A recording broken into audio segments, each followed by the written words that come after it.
पर्वतराज, हम सब यहाँ आपकी पुत्री के विवाह का प्रस्ताव लेकर आए हैं। हमारा सुझाव है कि देवी पार्वती का विवाह शिव से होना चाहिए।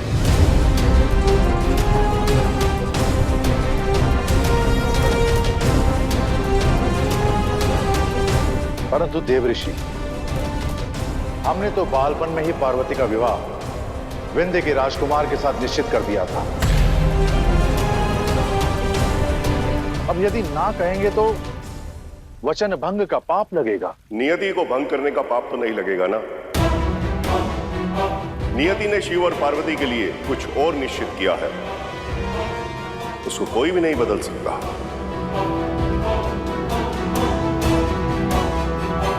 अब मेरी समझ में आया कि पार्वती के जन्म के समय आप सभी देवी देवताएं हमें बधाई देने क्यों आए थे। देखिए, आप सभी पूज्य हैं और महादेव भी पूज्य हैं, परंतु पूज्य होने में और जमाता होने में बड़ा अंतर है।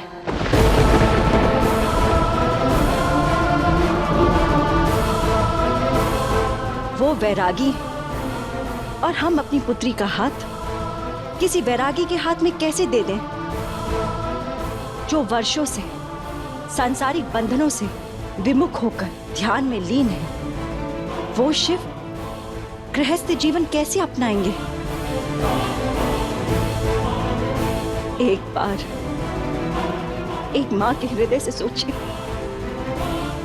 वो केवल अपनी पुत्री की सुखद दाम्पत्य जीवन का स्वप्न देखती है और शिव उनका गृहस्थ जीवन कैसा रहा है ये आप सभी जानते हैं।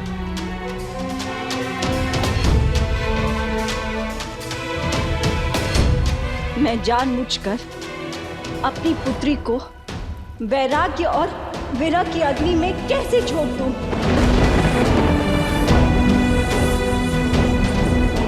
एक मां की आपसे विनती है कि आप कभी भी आप शिव और पार्वती के विवाह के बारे में हमसे बात नहीं करेंगे और ना ही हमें ऐसे बेमेल विवाह के लिए बाध्य करेंगे।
देवी, आप शिव के वैरागी होने के बारे में कह रही थी। क्या आप जानती हैं शिव ने वैराग्य क्यों लिया? प्रेम के कारण। उनका इस संसार से मोह भंग इसलिए हुआ क्योंकि जिससे वो अपार प्रेम करते थे उन्होंने उसे खो दिया।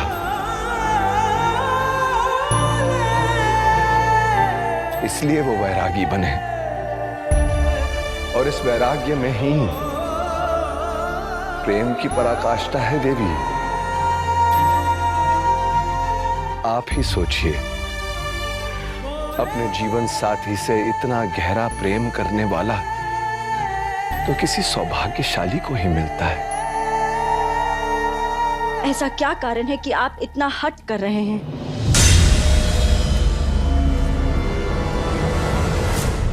यदि मैं, ब्रह्मदेव और नारद कोई प्रस्ताव लेकर आए हैं तो अवश्य उसके पीछे कोई ना कोई उद्देश्य होगा।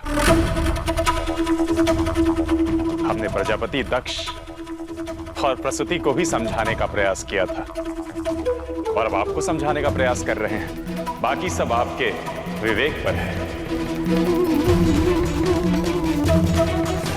बस इतना समझ लीजिए कि आपकी पुत्री और महादेव का विवाह जगत कल्याण हेतु अति आवश्यक है।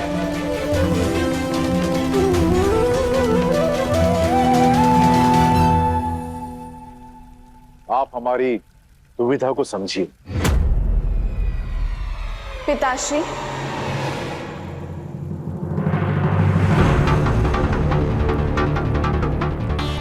आपने तो वचन दिया था ना कि पार्वती की खुशियां आपके लिए सबसे ऊपर होंगी।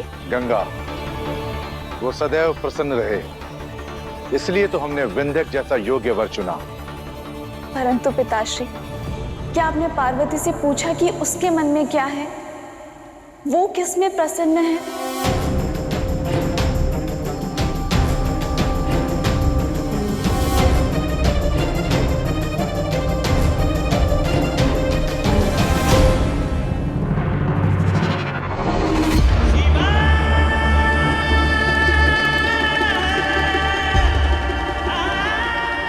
सत्य तो ये है कि बालपन से ही मैंने शिव को हर क्षण हर घड़ी अनुभव किया है। मुझे शिव से विवाह स्वीकार है।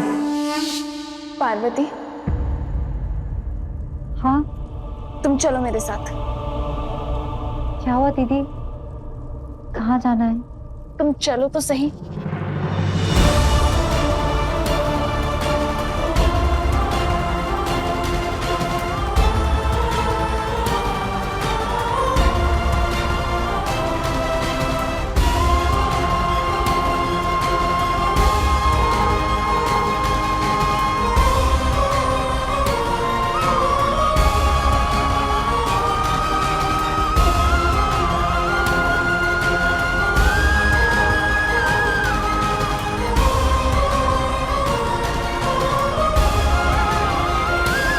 पूछिए अपनी पुत्री से कि वो किससे विवाह करना चाहती है।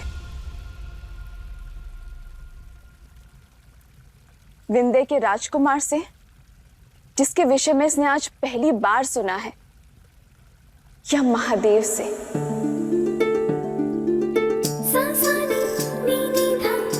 जिनके तप, त्याग, प्रेम और व्यक्तित्व को इसने स्वयं में समाहित कर लिया है।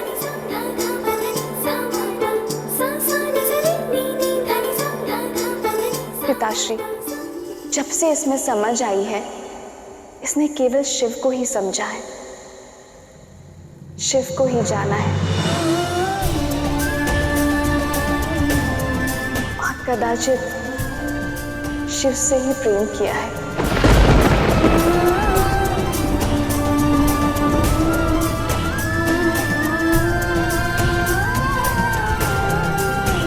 पार्वती,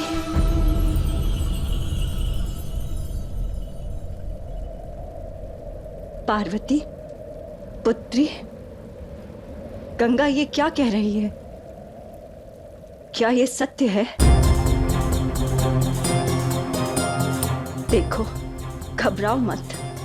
हम तुम्हारे माता पिता अवश्य हैं, परंतु हमारे लिए तुम्हारी इच्छा महत्वपूर्ण है।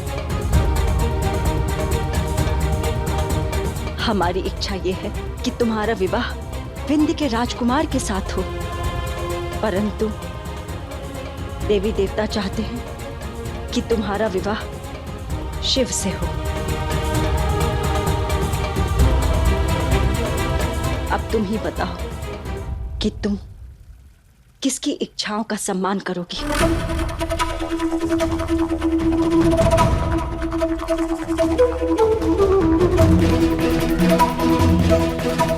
संकोच मत करो पार्वती, निश्चिंत होकर अपने मन की बात करो। हमने आज तक तुम्हारी हर इच्छाओं का सम्मान किया है, आगे भी करेंगे। मेरे लिए मेरी पुत्री से बढ़कर, उसके जीवन से बढ़कर, उसकी सोच से बढ़कर और कुछ भी नहीं।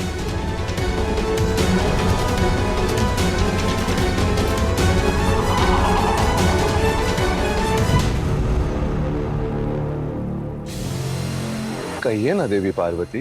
सत्य तो ये है कि मैंने बालपन से लेके अब तक केवल शिव की ही पूजा की, केवल शिव की भक्ति की है। उनके अतिरिक्त किसी का भी विचार मेरे मन में कभी नहीं आया।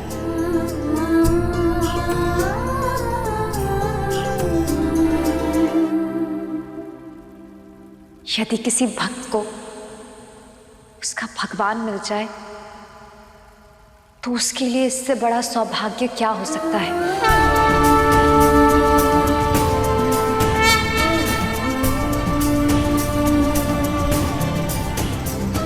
शिव से विवाह करना मेरा सौभाग्य होगा। शिव से विवाह करना मेरी इच्छा है।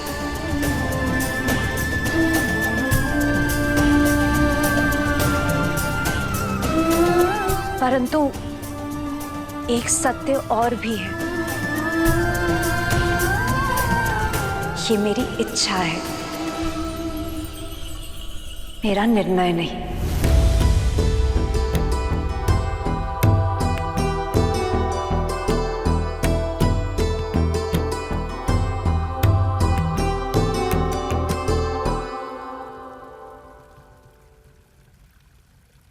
देवतागण,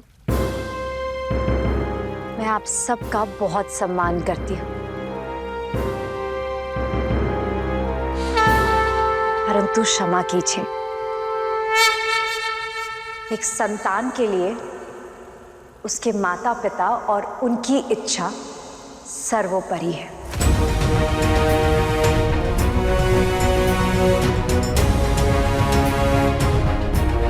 वो माता पिता जिन्होंने उसे जन्म दिया, जिनके कारण इच्छा करने वाला शरीर और मन मिला, उनकी इच्छा के सामने मेरी इच्छा का कोई मोल नहीं।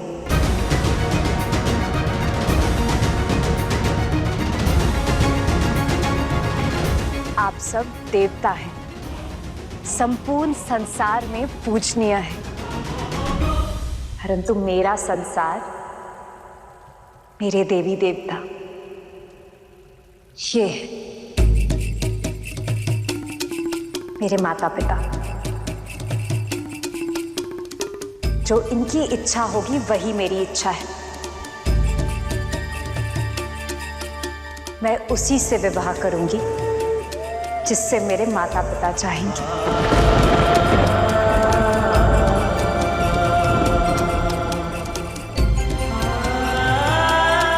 इनका हर निर्णय मुझे स्वीकार होगा।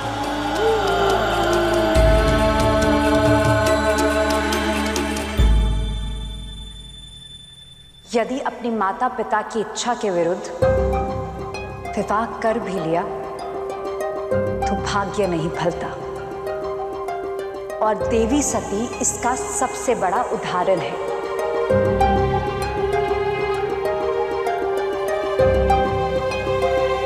मैं शिव से विवाह तभी करूंगी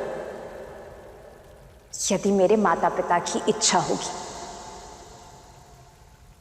अन्यथा नहीं।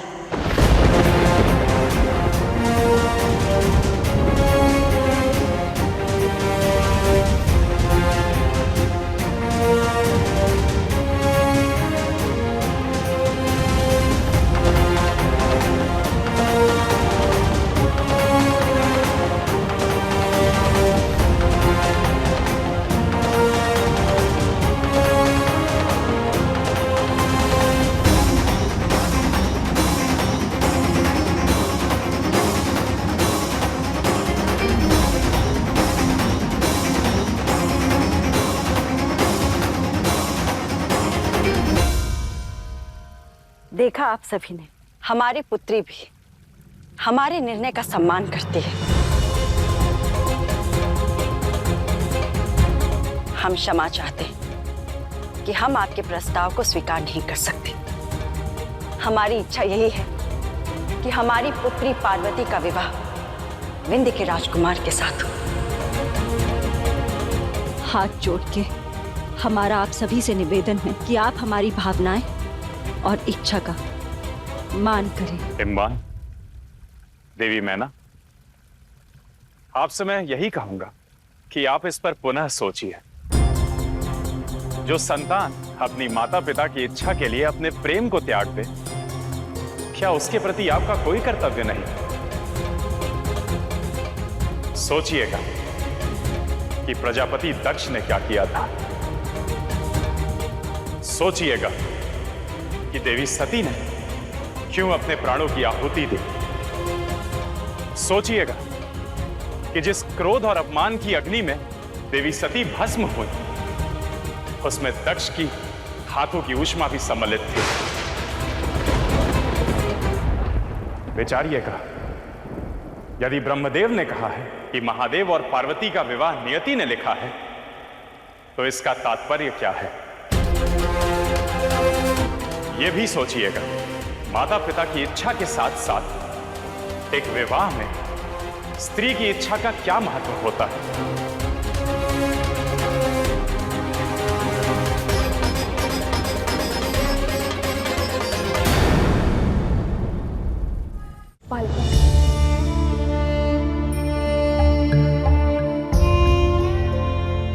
पार्वती शिव के साथ विवाह करने के लिए सज्ज है, तो शिव से इस विषय में बात की जा सकती है। मुझे शिव से विवाह स्वीकार है। 2 दिन के पश्चात मेरी पुत्री का विवाह विंध्य के राजकुमार विंध्यक से होगा। अब तुम ही बताओ कि तुम किसकी इच्छाओं का सम्मान करोगी। मैं उसी से विवाह करूंगी जिससे मेरे माता पिता चाहेंगे।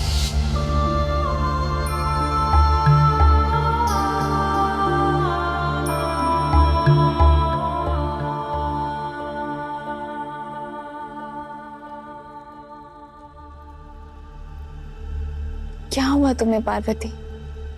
देवर्षि के समक्ष शिव के प्रति अपना प्रेम प्रकट करने में तुमने लज्जा नहीं की, परंतु पिताश्री और माताश्री के सामने शिव के साथ विवाह करने की अपनी इच्छा पर तुम अड़िग क्यों नहीं रही? क्योंकि वो मेरे माता पिता हैं दीदी। मैं संसार में पूरे ब्रह्मांड के विरुद्ध खड़ी हो सकती हूँ, परंतु अपने माता पिता के विरुद्ध कैसे?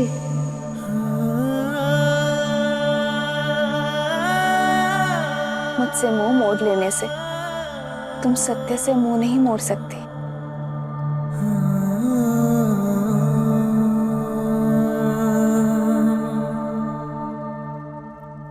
बालपन से लेकर आज तक तुम जो शिव की छवि बनाती आई हो, शिव में हो गई हो तुम। क्या तुम इस बात को भी नकार दोगी? और ये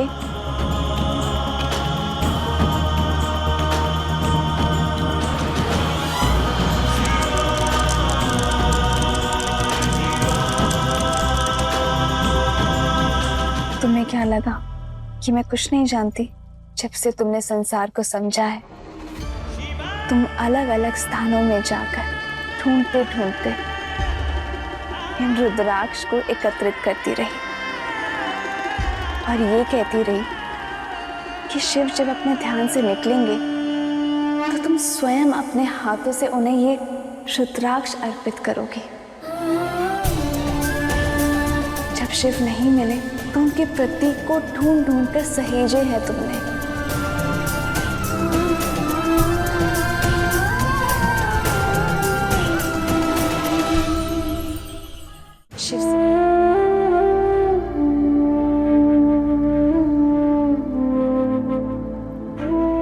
ये भाव ये केवल प्रेम के हैं। माता पिता की इच्छा के लिए क्या तुम शिव के प्रेम को, स्वयं शिव को त्याग दोगी?